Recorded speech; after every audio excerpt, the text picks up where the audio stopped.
ಎಲ್ಲರಿಗೂ welcome back to my YouTube channel. ಇವತ್ತು ನಾನು ಈ 3 ಇಂಗ್ರೀಡಿಯೆಂಟ್ಸನ್ನು ಯೂಸ್ ಮಾಡಿಕೊಂಡು ಸಿಂಪಲ್ ಆಗಿರೋ ಒಂದು ಡೆಸರ್ಟನ್ನು ರೆಡಿ ಮಾಡ್ಕೊಳ್ತಾ ಇದ್ದೇನೆ. ಅದುವೇ ಶೇಂಗಾ ಚಿಕ್ಕಿ. ಬನ್ನಿ ಇವಾಗ ಪ್ರೋಸೆಸ್ ಸ್ಟಾರ್ಟ್ ಮಾಡ್ಕೊಳ್ಳುವ. ಈ ತವ ಕಾದ ಮೇಲೆ ಅದಕ್ಕೆ ಶೇಂಗಾವನ್ನು ಹಾಕ್ಕೊಂಡು ಚೆನ್ನಾಗಿ ಹುರ್ಕೊಳ್ಬೇಕು.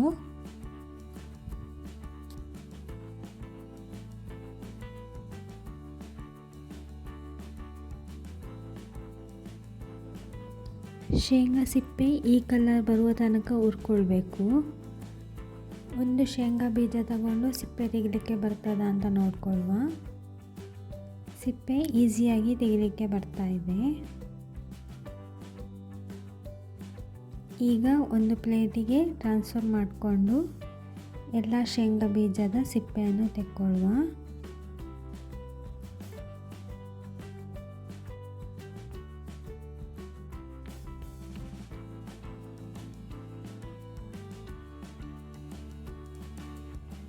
ಸಿಪ್ಪೆ ತೆಗೆದ ನಂತರ ನೆಕ್ಸ್ಟ್ ನಾವು ಬೆಲ್ಲದ ಪಾಕಕ್ಕೆ ರೆಡಿ ಮಾಡಿಕೊಳ್ಳುವ.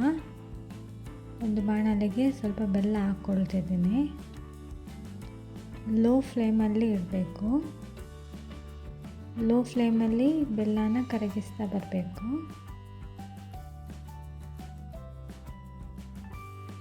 ಬೆಲ್ಲ ಕರಗಿ ನೀರು ಹಾಕ್ತಾ ಬರುವಾಗ ನಾನು ಸ್ವಲ್ಪ ಇಲ್ಲಿ ಹಾಲು ಹಾಕ್ಕೊಳ್ತಾ ಇದ್ದೇನೆ.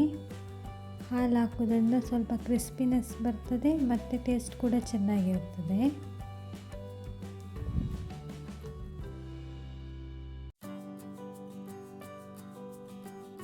ಬೆಲ್ಲ ಫುಲ್ ನೀರು ಆದಮೇಲೆ ನೆಕ್ಸ್ಟ್ ರಿಟರ್ನ್ ಬೆಲ್ಲ ಥಿಕ್ ಟೆಕ್ಸ್ಚರಲ್ಲಿ ಬರ್ತದೆ. ಇಲ್ಲಿ ನೀರಿಗೆ ಹಾಕಿ ಬೆಲ್ಲದ ಪಾಕ ರೆಡಿಯಾಗಿದೆ ಅಂತ ನೋಡ್ಕೊಳ್ತಿದ್ದೇನೆ. ಬೆಲ್ಲ ನೀರಿನ ಜೊತೆ ಕರಗ್ತಾ ಇಲ್ಲ, ಹಾಗಾಗಿ ಬೆಲ್ಲದ ಪಾಕ ರೆಡಿಯಾಗಿದೆ. ನೀವಿಲ್ಲಿ ನೋಡ್ಬೋದು ಬೆಲ್ಲ ಗಟ್ಟಿಯಾಗಿದೆ. ಬೆಲ್ಲ ಪಾಕ ರೆಡಿ ಆದಮೇಲೆ ಶೇಂಗಾ ಬೀಜವನ್ನು ಹಾಕ್ಕೊಳ್ತಾ ಇದ್ದೇನೆ. ಶೇಂಗಾ ಬೀಜ ಹಾಕ್ಕೊಂಡು ನಿಧಾನವಾಗಿ ಮಿಕ್ಸ್ ಮಾಡಿಕೊಳ್ಬೇಕು. ಸ್ಟವನ್ನು ಲೋ ಫ್ಲೇಮ್ನಲ್ಲೇ ಇಟ್ಕೊಂಡು ಮಿಕ್ಸ್ ಮಾಡಬೇಕು.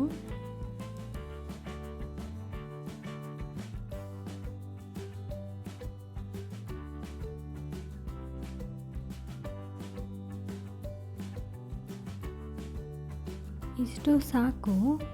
ನೆಕ್ಸ್ಟ್ ನಾವು ಟ್ರಾನ್ಸ್ಫರ್ ಮಾಡಿಕೊಳ್ಳುವ. ಲಾಟಣಿಗೆಗೆ ಸ್ವಲ್ಪ ತುಪ್ಪ ಸವರ್ಕೊಳ್ತಿದ್ದೇನೆ.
ಪಾಕದ ಮೇಲೆ ಸ್ವಲ್ಪ ತುಪ್ಪ ಸವರ್ಕೊಳ್ತಾ ಇದ್ದೀನಿ. ಪರಿಮಳ ಮತ್ತು ಟೇಸ್ಟ್ ಚೆನ್ನಾಗಿರುತ್ತೆ.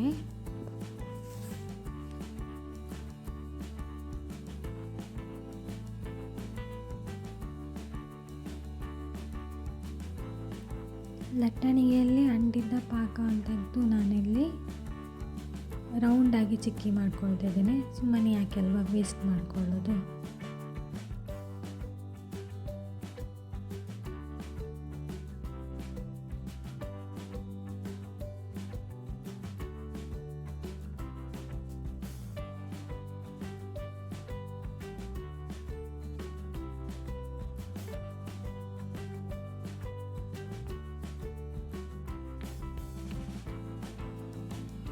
ಈಗ ಇಲ್ಲಿ ಗಟ್ಟಿ ಆಗ್ತಾ ಬರ್ತಾ ಇರೋ ಹಾಗೆಯೇ ನಾನಿಲ್ಲಿ ಕಟ್ ಮಾಡಿ ಇಟ್ಕೊಳ್ತಾ ಇದ್ದೇನೆ.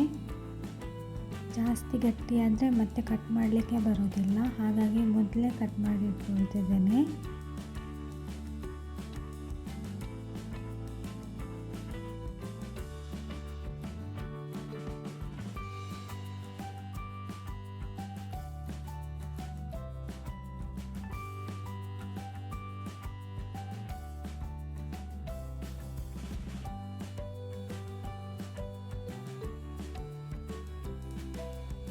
ಶೇಪ್ ಕೊಟ್ಟು ಎಕ್ಸ್ಟ್ರಾ ಇರುವುದನ್ನು ನಾನು ರೌಂಡ್ ಚಿಕ್ಕಿನೇ ಮಾಡ್ಕೊಳ್ತಾ ಇದ್ದೇನೆ.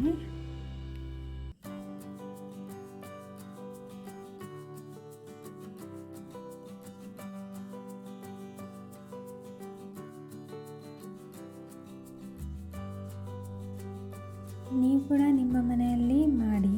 ನಾನಿದು ಸೆಕೆಂಡ್ ಟೈಮ್ ಮಾಡ್ತಾ ಇರೋದು. ಫಸ್ಟ್ ಟೈಮ್ ಏನು ಈ ರೀತಿ ಬಂದಿರಲಿಲ್ಲ, ಈ ಟೈಮ್ ಕರೆಕ್ಟಾಗಿ ಬಂದಿದೆ.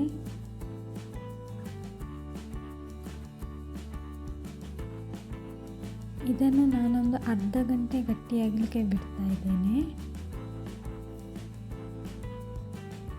ಈಗ ಅರ್ಧ ಗಂಟೆ ಆಗಿದೆ.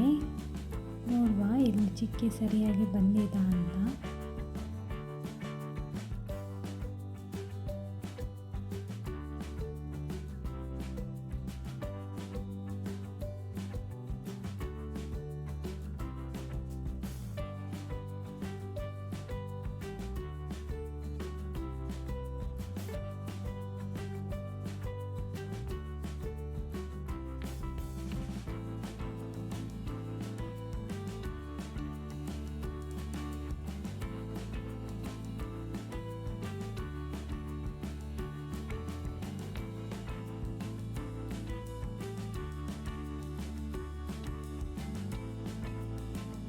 ಈ ಸಾರಿ ಚೆನ್ನಾಗಿಯೇ ಬಂದಿದೆ. ತುಂಬ ಗಟ್ಟಿಯೂ ಇಲ್ಲ, ಸ್ಮೂತು ಇದೆ, ಕ್ರಿಸ್ಪಿನೆಸ್ಸು ಇದೆ. ನೀವು ಕೂಡ ಮನೆಯಲ್ಲೇ ಮಾಡಿ ನೋಡಿ. ತುಂಬ ಈಸಿಯಾಗಿ ಮಾಡ್ಕೊಳ್ಬಹುದಾದ ಡೆಸರ್ಟ್ ಇದು. ಖಂಡಿತವಾಗಿಯೂ ಟ್ರೈ ಮಾಡಿ ನೋಡಿ. ನಾನು ಮಾಡಿರುವ ಈ ಚಿಕ್ಕಿ ನಿಮಗೆ ಇಷ್ಟ ಆಗಿದ್ದಲ್ಲಿ ಸಬ್ಸ್ಕ್ರೈಬ್ ಮಾಡೋದರ ಜೊತೆಗೆ ನಿಮ್ಮ ಫ್ಯಾಮಿಲಿ ಫ್ರೆಂಡ್ಸ್ಗೆ ಶೇರ್ ಕೂಡ ಮಾಡಿಕೊಳ್ಳಿ. ನೀವಿಲ್ಲಿ ನೋಡ್ಬೋದು ಈ ರೀತಿ ಬಂದಿದೆ. ಇದು ಸ್ವಲ್ಪ ಸ್ಮೂತ್ ಆಗಿದೆ. ಇನ್ನೂ ಸ್ವಲ್ಪ ಹೊತ್ತು ಬಿಟ್ಟರೆ ಇನ್ನೂ ಕ್ರಿಸ್ಪಿನೆಸ್ ಬರ್ತದೆ.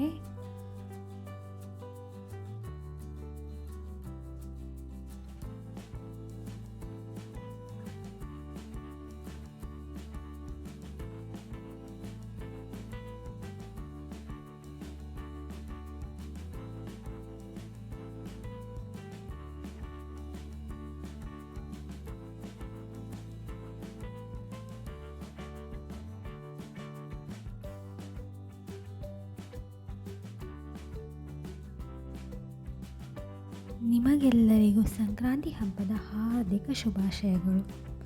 ನಿಮ್ಮ ಜೀವನ ಕೂಡ ಇದೇ ರೀತಿ ಸಿಹಿಯಾಗಿ ಇರಲಿ. ನಾನು ಮಾಡಿರುವ ಈ ಸಿಂಪಲ್ ಆ್ಯಂಡ್ ಈಸಿ ಡೆಸರ್ಟ್ ಅನ್ನು ನೋಡುತ್ತಿರುವ ನಿಮಗೆಲ್ಲರಿಗೂ ತುಂಬ ಹೃದಯದ ಧನ್ಯವಾದಗಳು. ಮುಂದಿನ ಹೊಸ ರೆಸಿಪಿಯೊಂದಿಗೆ ನಿಮಗೆಲ್ಲರಿಗೂ ಸಿಗ್ತೇನೆ. ಅಲ್ಲಿವರೆಗೂ ಟೇಕ್ ಕೇರ್, ಬಾಯ್.